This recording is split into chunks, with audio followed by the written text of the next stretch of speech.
Awardee Monina T. Giaga. The biggest room is the room for improvement. Age and status in life should not be a deterrent to improving oneself and helping others. Mga salitang pinaniniwalaan at isinasabuhay ni Ginang Monina Trinidad Giaga, 71 taong gulang ng Kapastarlac. Si Nanay Monina ay aktibo sa pagtulong sa pag-organisa ng mga mag-aaral at kabataan. Kahit noong siya ay nasa Sarilaya pa, ang kanyang pagkamulat sa mga usaping pangkasarian ay nagsimula sa pagsali niya sa makabayang kilusan ng bagong kababaihan noong 1971. Siya ay kabilang sa mga nagbuo ng Sarilaya noong 1994, isang organisasyon ng mga kababaihan na nagsusulong ng gender equality at empowerment ng kababaihan, pagpapalaganap ng mga tradisyonal at alternatibong pamamaraan sa pangangalaga ng kalusugan.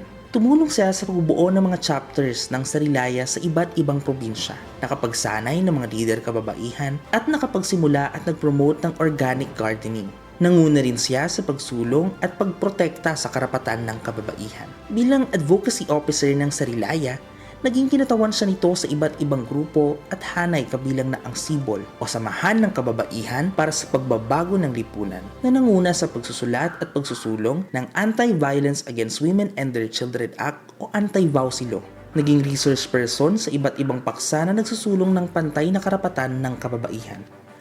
Napapilang din si Nanay Monina sa International Committee ng World March of Women mula 2003 hanggang 2008, isang pandaigdigang samahan ng mga kababaihan na nagsulong ng Global Charter for Humanity, isang dokumento na nagsasalarawan ng isang mundong nagtataguyod ng pagkakapantay-pantay, kalayaan, pagkakaisa, hustisya at kapayapaan.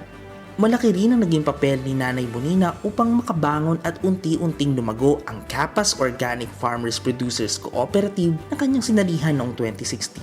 Tumulong siya upang maisaayos ang pamamalakat at pagpapadami ng miyembro nito. Naging katuwang din siya sa pagpapalawak ng kaalaman ng mga miyembro, pag-access ng resources mula sa lokal at pambansang pamahalaan maging sa isang international foundation. Malaki din ang kanyang papel sa pagpapatibay ng ugnayan ng kanilang kooperatiba sa iba't ibang network. Noong 2020, sa kasagsagan ng COVID-19 pandemic, sumali siya sa grupong senior sa panahon ng COVID at gumanap bilang pinuno ng Action Team for Persons with Disabilities at naging miyembro ng Board of Trustees ng Seniors for Seniors Association o S4S, ang organisasyong nagpatuloy sa nasimulan ng SPC.